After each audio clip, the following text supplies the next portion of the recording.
ве информирам дека Никола Груевски пред неколку дена излажа дека проблемот со колекторскиот систем во Радожда, што треба да го спречи загадувањето на Охридското езеро, ќе се решавал преку ИПА фондовите на Европската Унија.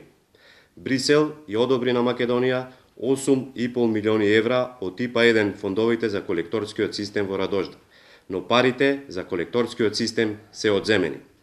Нема веќе пари од ИПА за колекторскиот систем во Радожда и Враништа, затоа што нема колекторски систем, фекалиите од селото и околината и понатаму ќе одат директно во Охридското езеро и ќе ја загадуваат водата. Сето ова е поради несериозната и расипничка власт на Никола Груевски.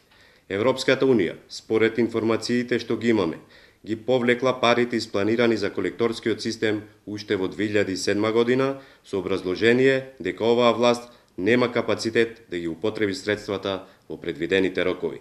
Тоа значи дека на Груевски ни една деценија не му е доволна да направи еден колекторски систем.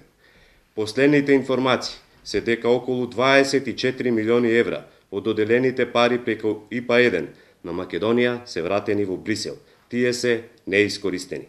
Дел од нив биле за заштита на животната средина во Македонија, дел за патната инфраструктура.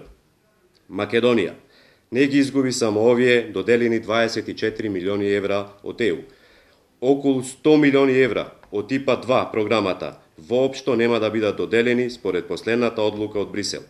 Оваа власт не се грижи за реалните потреби на граѓаните, туку ги сиромаши. Не го развива туризмот, туку го уништува. Власта на Груевски не сака неповратните средства од ИПА фондовите за кои што постојат строги контроли да ги добива. Сакаат кредити за да ги злоупотребуваат парите на граѓаните и да се богатат до рајските земји, додека половина Македонија, 43,2%, тоне во сиромаштија. Оваа власт заминува и оваа власт за се ова ќе одговара. Доаѓа одговорна влада што ќе ја предводи СДСМ, која ќе го реши прашањето со колекторскиот систем во Радожда и Враништа и ќе се фокусира исклучиво на интересите на граѓаните и на државата. Ви благодарам. Добро, таму имаше Груевски при последна работа дека може да се реши проблемот со буџетот, со ребаланс на буџетот. Мислам дека такво нешто беше.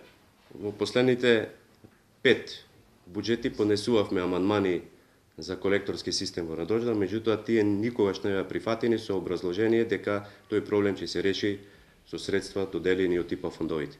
Меѓутоа, тие средства доделени уште во 2007 со договор потпишан во 2010 до ден денес не се искористени и затоа Европската Унија ги одзеде овие средства.